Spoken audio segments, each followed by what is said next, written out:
The Rock, and a good Friday afternoon to you. Just about to officially kick off the weekend. We're about, 5 minutes away from 5 o'clock or so. Benny Smith here, breaking in on this beautiful spring Friday afternoon in Knoxville, Tennessee. Want to let you know you're listening to WUTK 90.3 FM in Knoxville, Tennessee. And you're also checking out UTTV The Rock Unplugged, which is a cool show here on campus. We're every Thursday, Saturday, Sunday night at 9.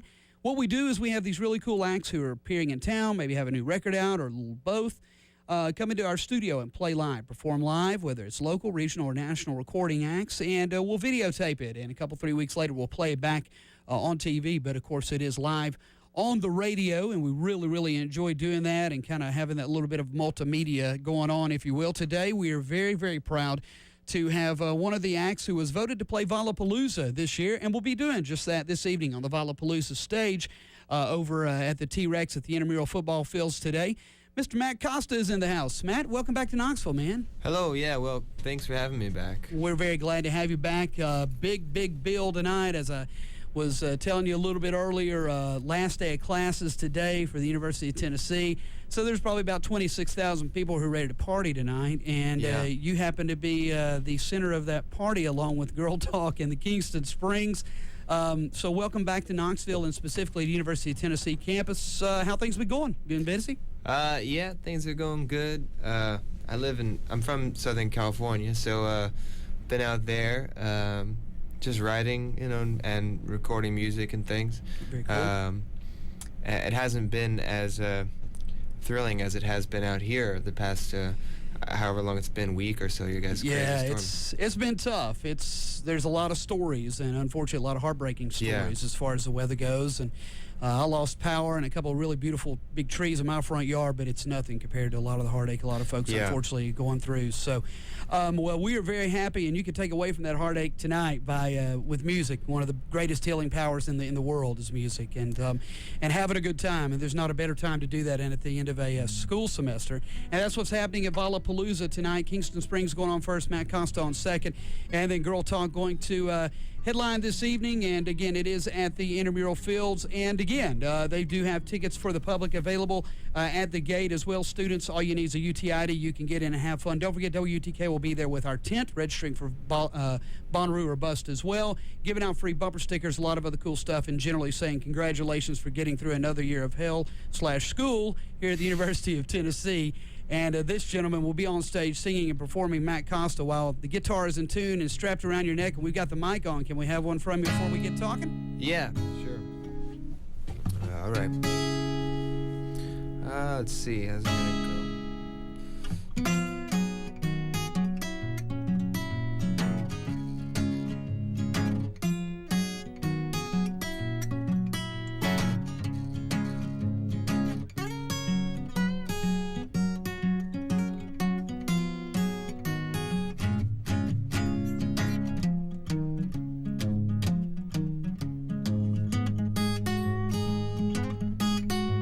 Strolling down the highway, and I'm gonna get there my way. And dust till dawn I'm walking, can you hear my guitar rocking when I stroll on down the highway? People think I'm crazy, but Lord above, I ain't lazy. The sun shines all day long, the garlic's way too strong when I stroll on down the highway.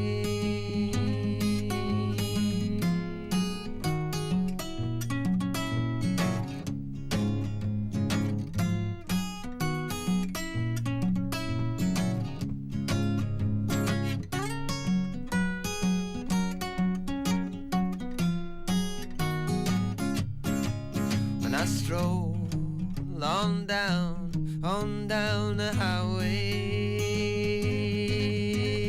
Cars won't stop for no one, but they don't think you're just a roaming bum. but they think you're an army spy. Gonna shoot them as they go by. No, all the cars won't stop for no one. Strolling down the highway,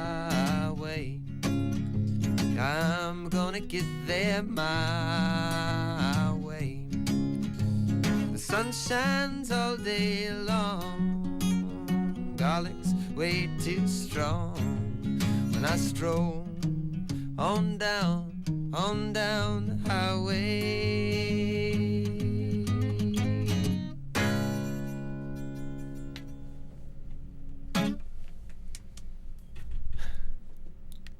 Very cool. Very cool, man. Matt Costa live in studio on 90.3 The Rock and on UTTV, The Rock Unplugged. I guess I should say Brushfire Records' very own Matt Costa in the house from Huntington Beach, California.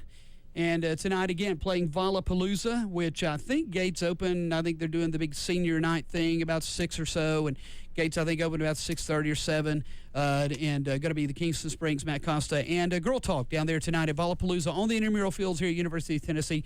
Tickets are available at the gate for the general public. UT students, flash your ID, and you are good to go.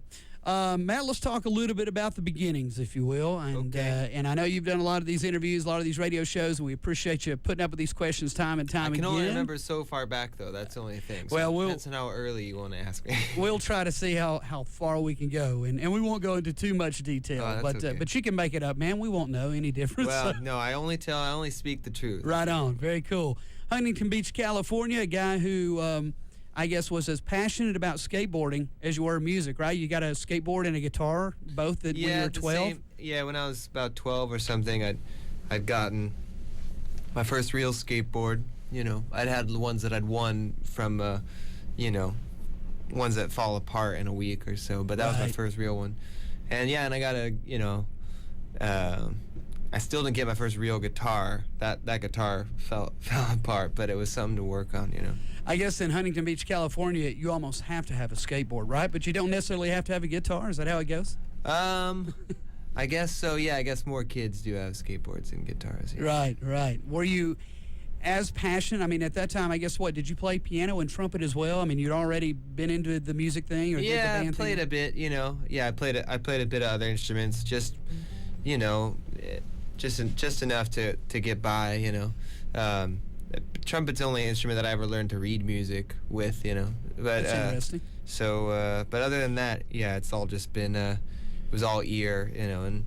And even when I first started playing guitar, you know, I really just wanted to learn the beginning to every song that I could hear, you know. It was like, oh, I got the first 10 seconds, cool. What's the next I was song? going to say, is that the smoke on the water syndrome? Is that what that is? Pretty much, yeah. You get that. Except for me, it was a bunch of like Nirvana songs and things. I get all those down, and then I was like, all right, I'm great. You know, I was like, I'm the best guitar player I could be. So right. Can impress my friends with it, you know. Were you, were you equally as passionate about the skateboarding deal? I mean, were you looking to be a skateboarder? Yeah, that's kind of what I wanted to be. I mean, music was it was always just something that I was around and did, and I never planned to be doing anything more with music at the time. And skateboarding was where I like, you know, I really pushed myself to do that more, doing tricks down handrails and going out and filming and stuff and trying to get sponsored by companies and stuff. I guess one too many tricks down the handrail, though, and led to a broken leg, and so life changed course a little bit for you, I guess. Yeah, that's sort of what happened. I broke my leg and then slowed down a bunch, and really, you know, that's when I started learning more than just the beginning of songs, and really seeing like what, you know, kind of I connected with when I liked a song, you know, seeing what it was that I really felt passionate about.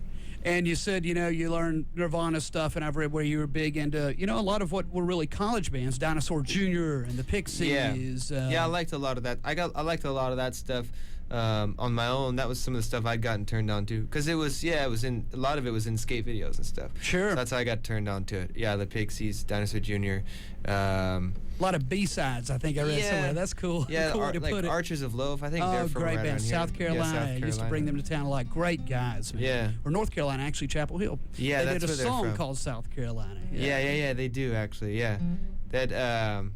Yeah, they are from Chapel Hill, because I remember talking when I played there last, talking to the guys about it. Yeah, them and just a bunch of other different kinds of stuff. That was on my own, and then, but then I'd gotten turned on to a lot of like 60s stuff a couple years later from my uncle, who turned me on to a lot of older stuff that has been my passion ever since. I really find a lot of pleasure out of like digging deep for those records. You know, it's so cool. I've done so many of these interviews and very honored to be able to do them and lucky to do them. It's unbelievable how many uncles have turned musicians on to music and had such a huge influence on their career. It's, you know, sure, it's the dad sometimes, it's the mom sometimes. We have Ben Taylor in studio before, and obviously he couldn't run anywhere when your dad's James Taylor and your mom's Carly Simon. But it's so cool because you're like that fifth or sixth, at least one that's like, yeah, my uncle turned me on to this music. Totally. That's really cool. It's yeah. cool. Yeah, I feel real lucky, you know, to be that, you know, that he took the time to do that. You know, Yeah, we're absolutely. making big CDs and stuff. So you're talking probably Beatles, Donovan, maybe a little Van Morrison, maybe a lot of this kind of 60s pop and maybe a little folk some of taste. that, and then even just like a little bit, most of that stuff, and kind of some of like more obscure stuff like Fairport Convention. Oh, yeah. Sandy Denny and Richard Thompson. Yeah, very, very cool. Yeah. Do you find yourself going back and listening to that stuff a lot more still? I find myself only listening to that stuff and really being like influenced by digging deep into who influenced those players. Like there's a guy named Davy Graham who wrote the tune Angie, you know, the instrumental, you know, that kind of thing. And he wrote a lot of that stuff and turned on Bert Jansch to that style, which in turn turned on Jimmy Page to Backwater Slide and things like that. So recently I've been listening to a lot of Davy Graham. He was the one who brought back all the alternate tunings to England as well. Wow, that's cool. So like Dadgad tuning and stuff like that, which in turn kind of gives it a lot of like a gypsy feel to the blues playing that they have. Yeah, I was going to say, doesn't it all go back to the blues though? It seems like it's all does, based. yeah, it does, you know. But that's one thing that I like, you know, that stuff. The Fairport stuff is a crossbreed of all that stuff, where you've got the Celtic influence, the Eastern influence, and then the blues, you know, which I guess kind of comes from there too. Yeah, it does. It all, and they're all gypsies at heart. So, Yeah. And it's really cool because, I mean, you've been making this great music now for more than a few years, I guess. You've got, I guess, around, 2002, I guess, is when you really jumped into it. And but now there's this whole, I guess you could call it, indie folk scene that you know, I've seen your name pop up in before, and people like A. Bondi, and just, I mean, on and on Oh, and yeah, on. that guy's good. And you know, the bottom line, I guess, too, is when it comes to folk music in particular, too, it's all about the song, though, isn't it? I mean, it's writing a good song. That's the bottom line, isn't it? Yeah, that's kind of the thing. I've even come down to like, you know, I feel like recently, that's one thing too. I've had a hard time. You know, you write a song sometimes, and you can once you have like a song that you kind of holds its own weight. You know, you can do it in many different styles. Right. So that's one thing I've been trying to do now is like, or sometimes it's a struggle. Is you write a song, and you know, you put all these different, you know, start opening all these different doors, and then you're like, oh man, I don't even know what room to put it to rest in. Right. But that's one of the. Yeah, I feel like if you have a good song, then you can take it in any sort of. And that allows you, and I think you look so at ease doing this, and some people don't when they do this. It's not the easiest thing to sit down and do radio interview and radio performance over and over and over. But again, when you've got solid songwriting like you have and like you do, and it all falls back on the song, it doesn't matter if we've got 5 guys in there playing with you or if it's just you and the guitar. It's all about the song. Well, now you're putting a lot of pressure on me. But yeah, well, you know. It's Lollapalooza. It's the last day of classes, guy. We got to raise the bar pretty high today. True, yeah. So, that's true. Again, Matt Costa live in studio and on UTTV, The Rock Unplugged, performing at Lollapalooza this evening down at the Intramural Fields here on the University of Tennessee campus of Kingston Springs, and Girl Talk also on the bill. Going to be a big time down there. Can't ask for better weather. I guess you kind of feel at home in weather like this, don't you? Like it's SoCal weather. Yeah, it's true. Yeah, it's not too far off, actually. It's beautiful out there today, and it's going to be beautiful tonight, and going to be a great show. And I know a lot of folks are looking forward to you performing tonight. Like I told you, you were voted onto this bill. I mean.